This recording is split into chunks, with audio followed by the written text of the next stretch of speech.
Hey guys, how's it going? It's Megawhoppingcosmicbookwyrm, or Meg for short. Hope you're all having a good September so far. So far, so good, I guess. I haven't been getting as much reading done as I was hoping to. Some life things, nothing too serious or anything, just tedious stuff that takes time away from my free time. And then, of course, as I've stated in previous videos, Baldur's Gate has been taking up a lot of my free time. So I finished my first playthrough, but I pretty much immediately started in on my second one. And if you're looking for a video game with replay value, I don't think you could look much further than this one. It's pretty crazy. But you didn't come here for video game talk. You came here for book talk. So the last book that I finished in August was Earth Abides by George R. Stewart. This was read for my science fiction, classic science fiction book club that I'm part of on Litsy. I couldn't really tell you what part of this is really supposed to be sci-fi. I am the only person in the book club that did not enjoy this book. And I seem to be one of the few people in the world that doesn't enjoy this book. I only gave it like a 1 star out of 5. I really didn't like this book. And it's not a small book either, but I read the whole thing. It comes in just under 500. It comes in this copy is 426 pages long. And I powered through. So I guess there's enough merit in it that it wasn't one that I just DNF'd. But if you go back on my channel, the worst book I've ever read, I also finished.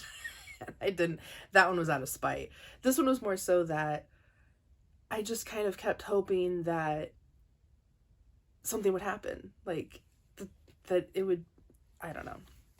I don't think George R. Stewart is a bad writer.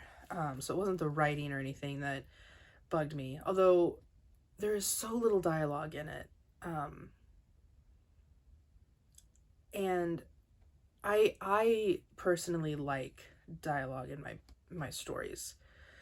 I like long explanations too. Like, Robert Jordan is one of my favorite authors, and he definitely goes in for some long, very wordy explanations of things that a lot of people are like, you don't need to explain it that much to me. I'm like, but I love that. That's what I love about those books. Part of what I love about those books, by the way he writes.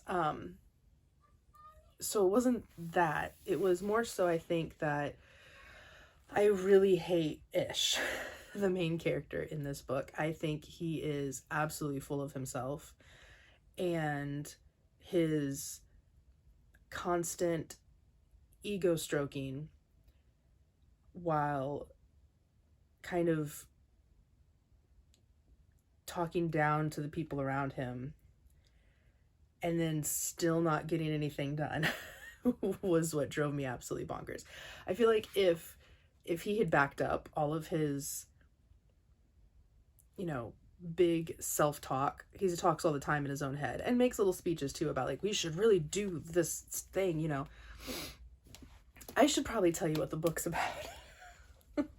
So basically it's a disease has gone through humanity and wiped out the entire population, basically, other than like a few little sprinklings of people here and there. And Ish happens to be one of the survivors. And for a little bit, he thinks he might be the only survivor. But then he quickly finds that that's not true. There are other people. None of them are worth spending any more than like maybe an evening with. He starts in California near San Francisco, and decides to like go all the way across the country, the US, goes all the way up to like New York, and then basically is like, no, I'm just gonna go back. Throughout his little journey, he meets several different people, and Some of them are people that are like clearly a little bit dangerous, and so he obviously don't want to stick around with those people. He meets this was written, it was published in 1949, just to give you kind of context for what I'm about to say next. Ish is white, and he comes across this man and woman that are black, and they have a little boy with them, and so it's extremely rare for people to have survived this disease. So these three people aren't like blood related, but they just happen to be the people in this community that have survived. And they're living off the land, and he mentions how they are still growing cotton, although he doesn't know what they think they're going to do with it. He thinks like, well, they're just doing it because that's what they've done for centuries, decades, whatever. And he has Ish, the character, has the passing idea right before he leaves these people. I could just set myself up as king here, and they wouldn't question it because they're already treating me as like, the yes sir, like my yes master kind of thing. And so that was off-putting, that he would even have the thought to re-enslave free people, because they weren't slaves, but their ancestors were. And so he thinks like, oh, they'll just naturally fall back in line.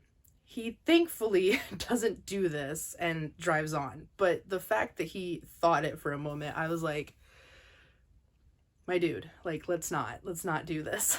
So anyway, he goes on his little journey, and he comes back. He gets a dog, and even though he doesn't like dogs at the beginning, but he decides to keep a dog.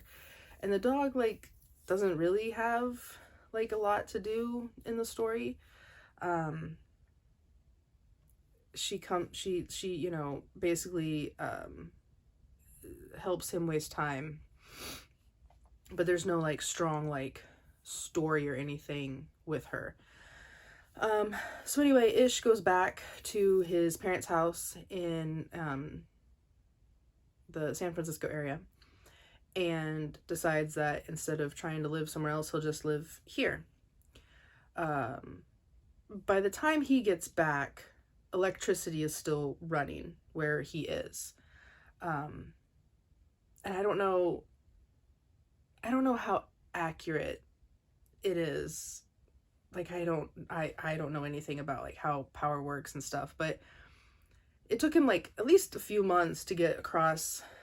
He's driving, but it took him a little while to get across the country and back. And I don't know how realistic it is that the power would still be running. And the water is still running. And the water runs for a long time.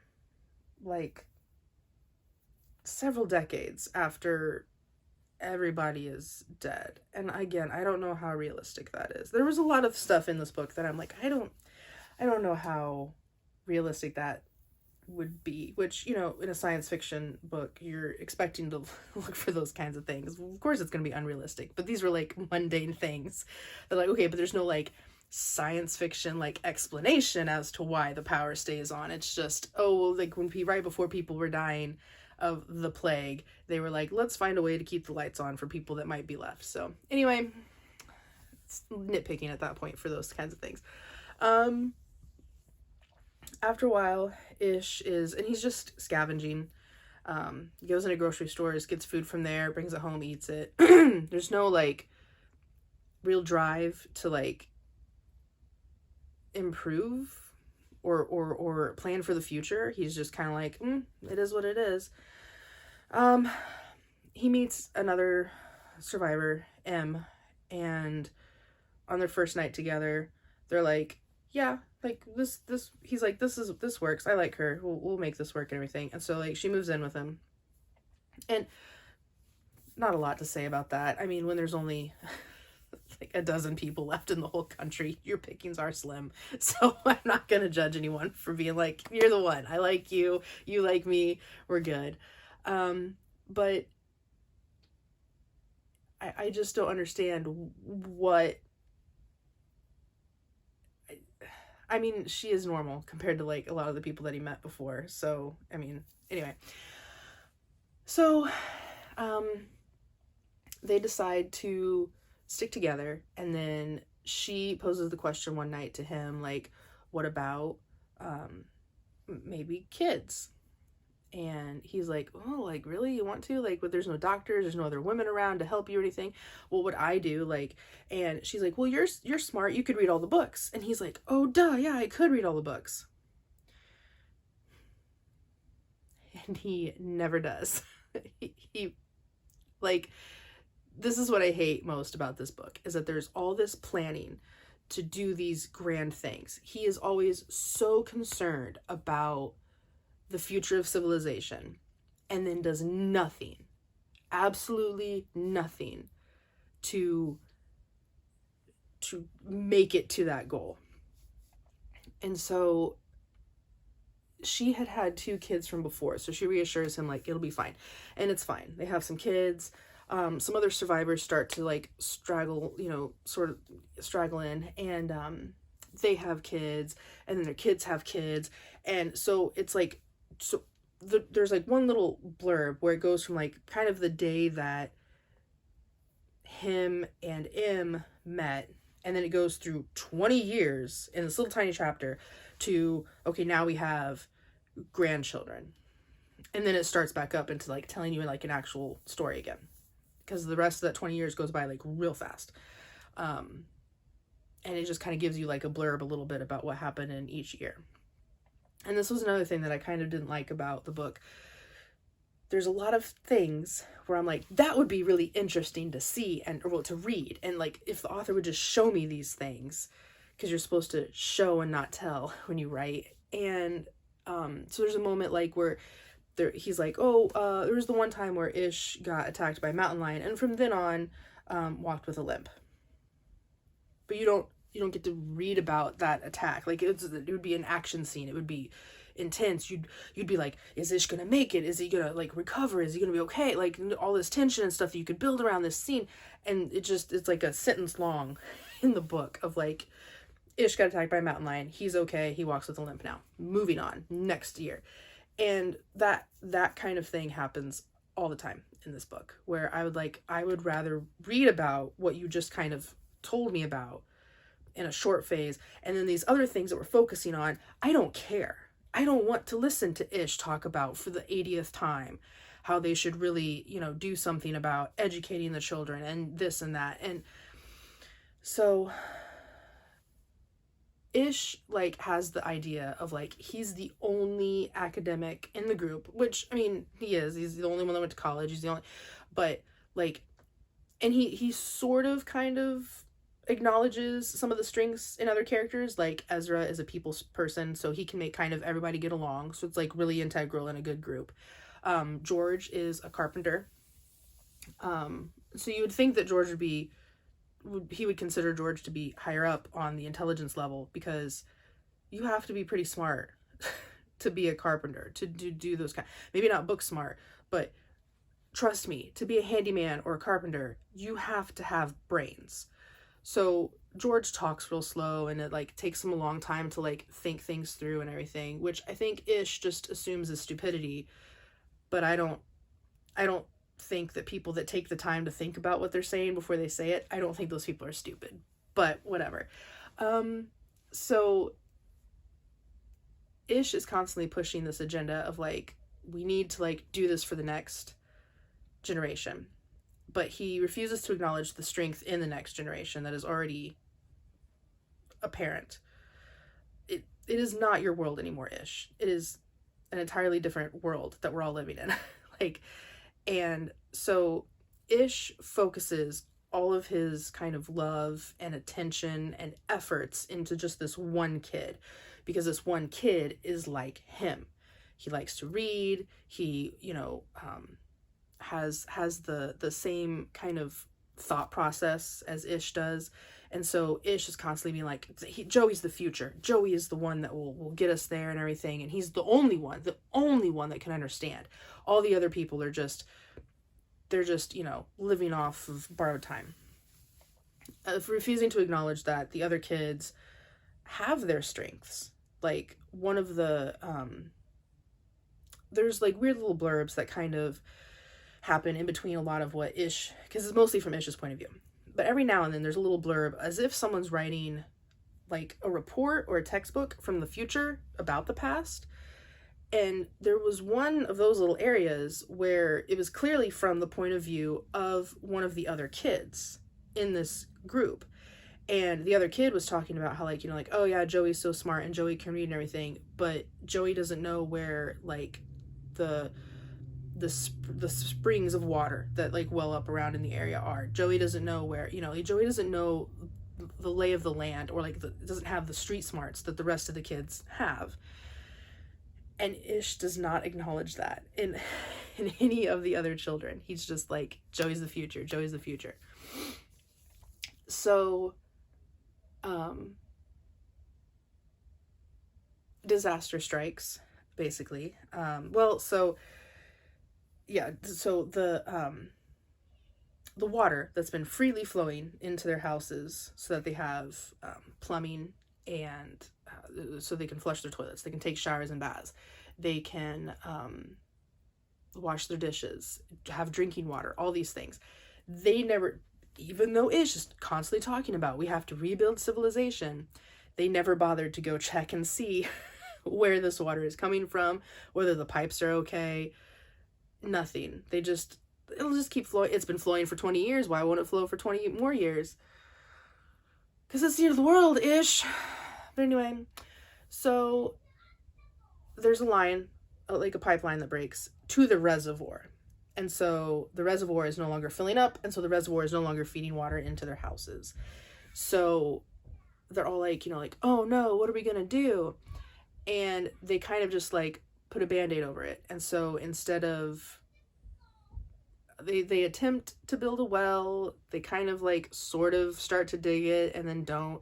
But the kids that are running around all the time, that don't like do the schooling that he wants them to do, like Joey and everything, they knew where to get clean water. So they start bringing clean water to the group. So they have clean water. But they don't ever bother to try to fix the running water problem. So that never gets fixed. And then Ish is like, it makes a big speech that night of like, this should have never happened. None of you ever listen to me when I say that we need to, you know, to do these things and stuff. But then it's acknowledged in the story that Ish, even though he's constantly trying to push the others, even he is like, you know, oh, you know what's one more day? Like, let's just put it off again for tomorrow. And it's just so annoying. Like, they're just constantly not trying to do anything. They're always going into the grocery stores and eating canned food, and sometimes they don't even know what it is because rats have eaten the labels off it. So it's just like a surprise, like, is it going to be peaches or baked beans this time? And they eat almost a lot of their meals cold because, like, other than like building a fire, they don't have like a way to, like, you know, cook it or anything. So they'll be out like scavenging and they'll just open some cans and eat it. And I'm like, I don't think canned food lasts as long as you think it does. Like, ugh. And it's just, they don't try to grow their own food. He saw chickens and cows and stuff. Oh, the cows, I forgot. Okay, when he's taking his little road trip across the US, he is craving meat. And so he one day sees a mother cow and her calf out in a field, and he takes his rifle and he shoots the calf. Oh, so far I'm with him. I'm like, okay, cool. Yeah, because you're going to use that calf. You're going to use all of the calf. We're going to grind up the meat. We're going to make some steaks. We're probably going to scoop the marrow out of the bones. We are going to use the calf. We can skin it. We can make leather. We are going to use the whole calf. Right-ish? So he's like, oh, you know what? I don't know how the mom is going to feel if I, like, now that I've killed her baby, and if I like walk out there to get it, I would kill her too. And I'm like, okay, questioning the wisdom of this. Like, first of all, we probably could have, there's domestic cows. We probably could have just like gotten them somehow and gotten a trailer and taken them back with us or something, or just leave them alone. But yeah, if you're going to eat them, again, that's fine. I'm not against eating animals. So we're going to kill both of them. Okay, that's a lot more work that you're going to have to do, but we're going to use all of the cow and the calf, right-ish? Because at this point, there's still electricity, so there's no excuse to not refrigerate them. so you can eat them later, or freeze it so you can eat it later, anything like that. No, he goes out into the field after he's shot both of them. He cuts the liver out of the calf and leaves them there. He killed 2 animals to get 1 liver. I was furious. The waste. Like, I'm sorry, but if you're gonna take that much life out of the world, then you should get more out of it than a liver. And then he goes back to cook it, and he like has lost his appetite because the thought of them laying dead there grosses him out. And I'm like, then again, maybe you should have just left them there and let them live their lives. Or again, take them with you, keep them domesticated. You can get milk and cheese and, you know, get a bull or something and breed them. Like, I just, I like post-apocalyptic, like, stories and fiction so much that the amount of times that I was like, why aren't we doing this? Or why aren't we doing this? And like survival stuff and everything like that. Like, I like all that kind of thing. So to have these people just blatantly not making good decisions drove me up the wall the entire time I was reading this book. And so it got to the point where, sorry, so now we're flashback forward to the, so they could have been like domesticating animals. They could have been growing a garden. And they go through like we tried growing a garden. And I'm like, but did you? Because, okay, so first, like, some rabbits and deer, and then some cows break into, like, their little, like, fenced-in area, and then, like, some bugs and locusts come and everything, and I'm like, You know, you could build a greenhouse. You literally have buildings and glass and all these things just readily available to scavenge. Build a greenhouse with brick walls or concrete block walls that keep all the big animals out. And you might have a bug infestation or a fungal infestation every now and then, but guess what, Ish? There are books that you can read to keep those things under control. Things that you can figure out, that your ancestors knew, that you can figure out if you would just go to the library and read the books.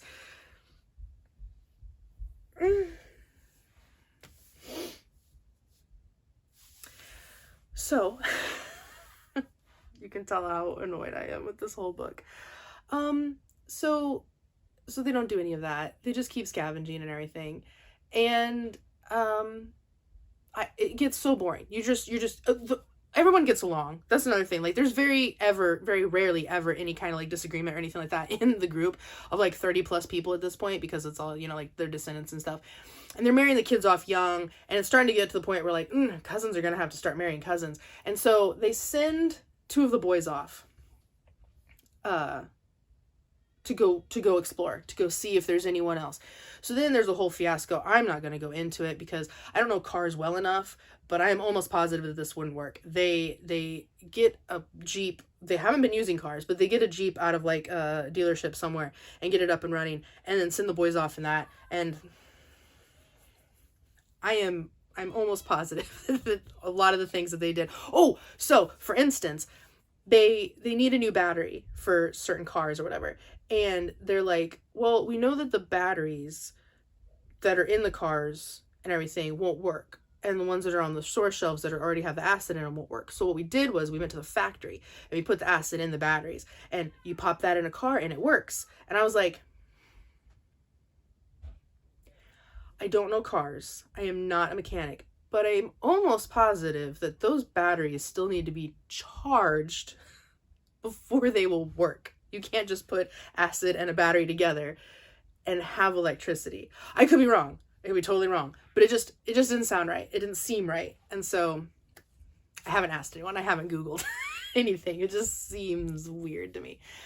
So anyway, they send the 2 boys off. And I'm like, okay, cool. Like, what would be really neat for the story is if we could go with those 2 boys and see how different their trip is than Ish's trip.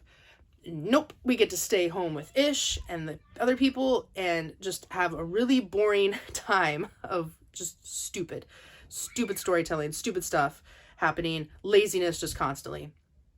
Ish going like this all the time, because he's always like, we should do something, you know what, never mind, it's Sunday. We should do something, you know what, never mind, I'm tired today. We should do something. Couldn't stand the man. So, and this whole time, he's constantly telling himself, I am the last man that can like have like these kinds of thoughts, and Joey is the future. Joey's the only other person that could, you know. And it gets to the point where you're like, you are setting that kid up for failure, because you're making him believe that he is like kind of above everybody else, which is going to cause problems. And then you are making it so that he is alienated from the rest of the kids, because if you give him all these other high thoughts that you know you're expecting out of him and no one else has them, how is he supposed to relate to anyone? So, and you're not giving that kind of inspiration to the kids. Each kid, you can tell, kind of has like strengths and stuff like that about them, and he just decides to not nourish any of that because he only wants to nourish what he sees in Joey. Absolutely terrible parenting. So the boys come back. That's not short like that. It's like a long drawn out process. They finally come back. It's like 6 months or something like that. And they finally come back, and they have a new friend with them. And Ish does not like this new friend. His name is Charlie. Ish does not like Charlie. Ezra, who likes everyone, does not like Charlie. And my black little heart was like, oh, are we gonna have conflict? And I told my husband, I was like, I hope that Charlie raises their happy little community to the ground. I was like, I hope he causes so much drama and so many problems, because I need something to happen in this story. So, unfortunately, Charlie kind of causes problems right off the bat. So one of the things though that I didn't like about the little community is that they have a girl with them called Evie. Evie was found by Ezra out in a city somewhere, and she was a little child when the event happened. The big, the great dying, or whatever they call it. I forget what they call it at this point, so I don't remember. But the plague, when it happened. So she was like growing up feral. And from then on, they just treat her like she is subhuman. They let her live there. They take care of her. They feed her. But no one's allowed to have any relationship with her, as far as like, so none of the boys are allowed to marry her or have kids with her or anything. And you would think that might be for her protection, because if she can't voice consent or anything like that, then obviously you wouldn't want to put her through that. That is not how it's worded. It's worded because they don't want retarded children running around. Like, they don't want people like her. They don't want more of her. And I'm like, that's not necessarily how that works. Like, just because she is the way she is doesn't mean that any of her descendants would be, depending on what is wrong with her. Because the way I understood it was that she's a totally like non-handicapped in any kind of way little girl, and then goes through this horrific event and comes out on the other end not being able to socialize or think or communicate the same way that everyone else can. But like physically, they talk about how she's the prettiest one of the group and everything. So I'm like, I don't think anything's really actually like in her DNA is wrong with her. She's just messed up in here. And none of you are helping. So they kind of just seclude her. And again, they take care of her. She lives with one of the families, and they just kind of take care of her like she's like a constant child. But she's like taboo. Like, none of the kids hang out with her or play with her. The boys don't look twice at her. It's not that kind of thing. Well, Charlie doesn't have any such qualms. So Charlie kind of like moves in on Evie. Again, not my favorite thing, because we don't know. But Evie seems to be enjoying his attentions.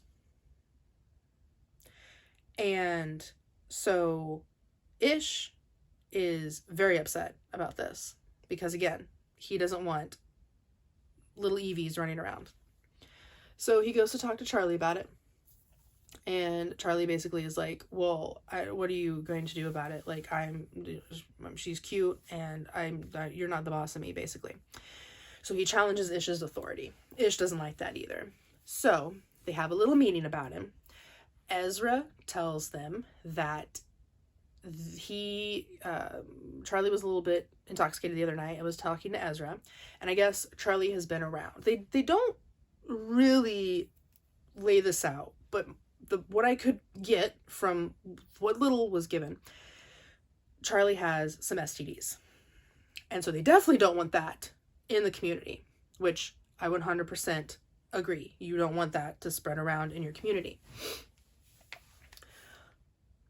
But their decision is basically, okay, so do we banish him or do we kill him? And it's a very hard,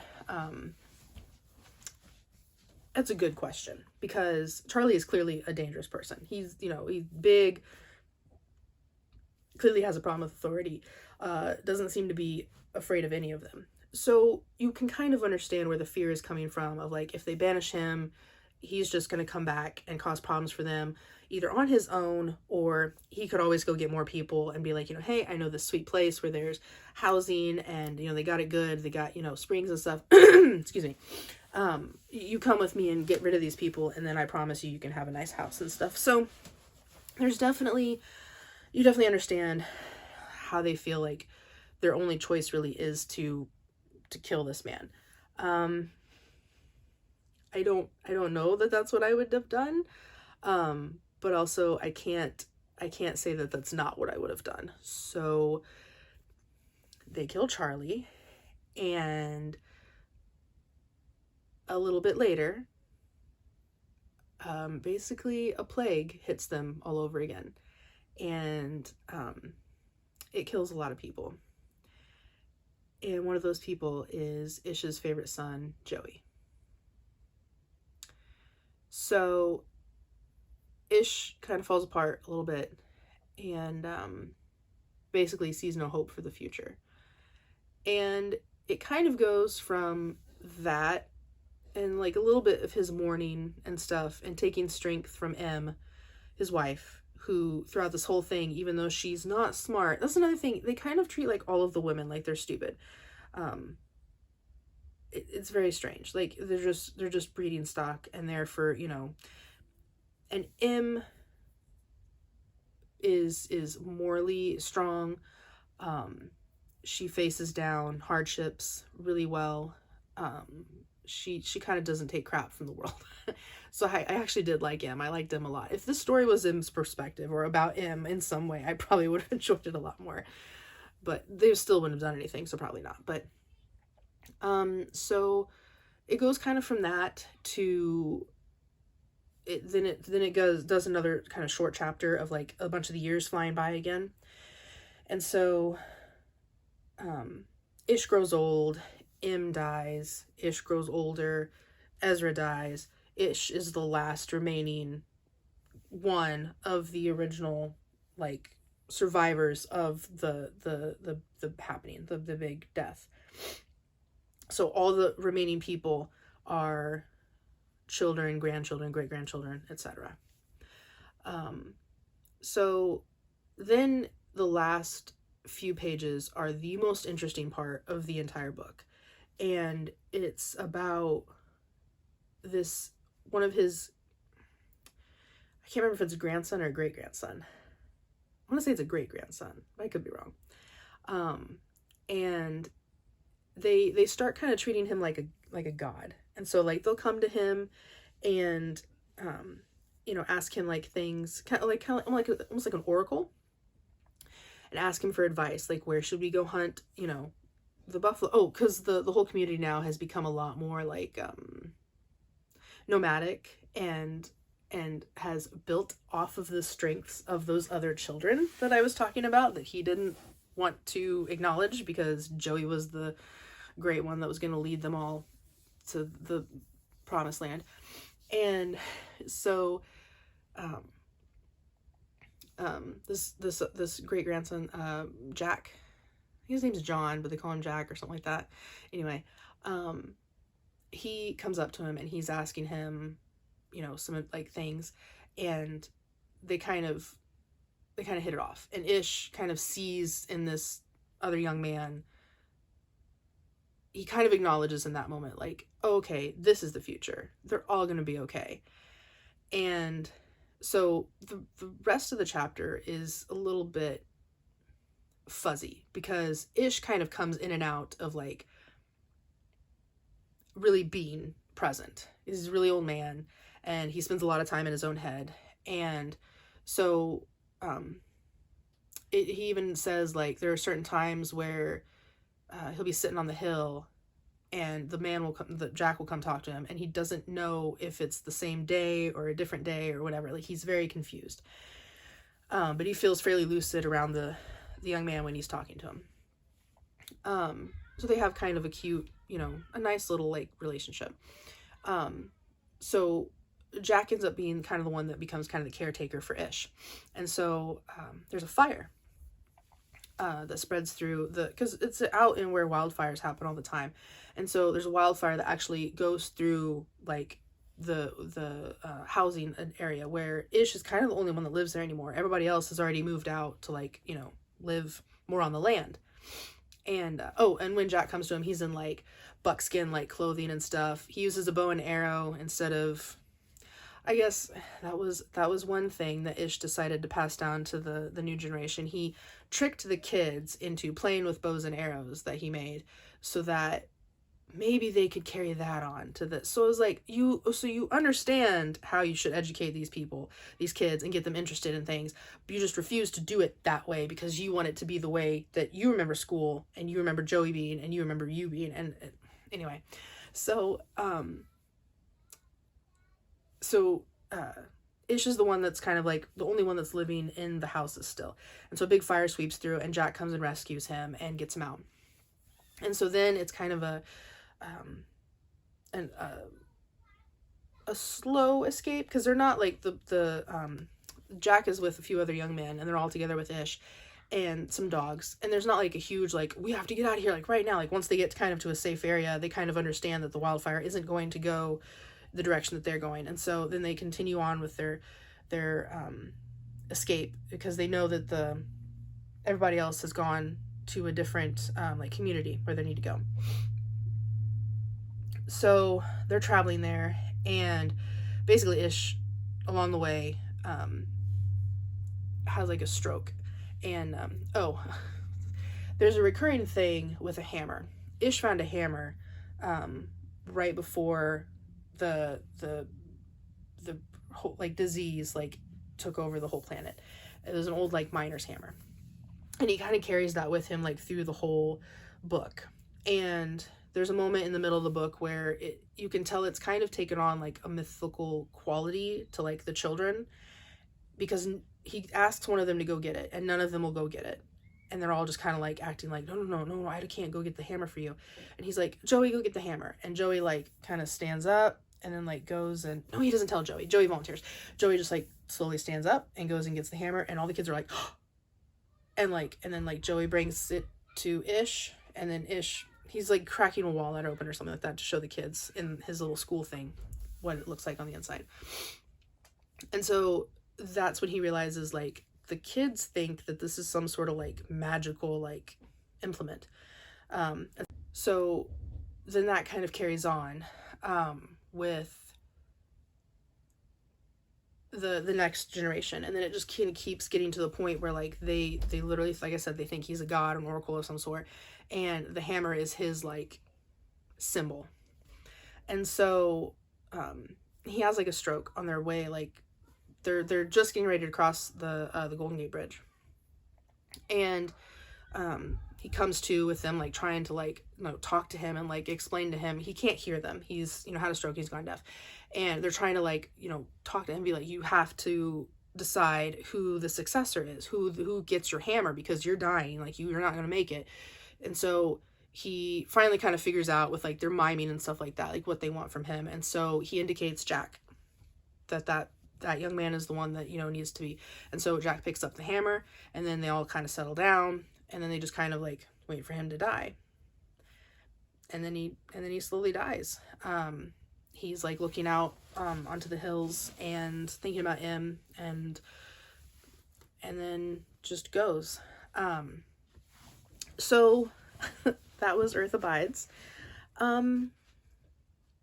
Yeah, like I said, there were so many things that were more interesting to me than the book that I read, like what I got from Ish.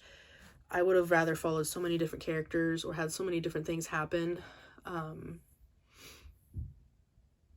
Like I said, the last like chunk of the book where he's talking about like how the next generation is really like surviving and making their own way, that was the most entertaining part of the entire story. And I was like, I just want to follow those boys on into the next like adventure. So yeah,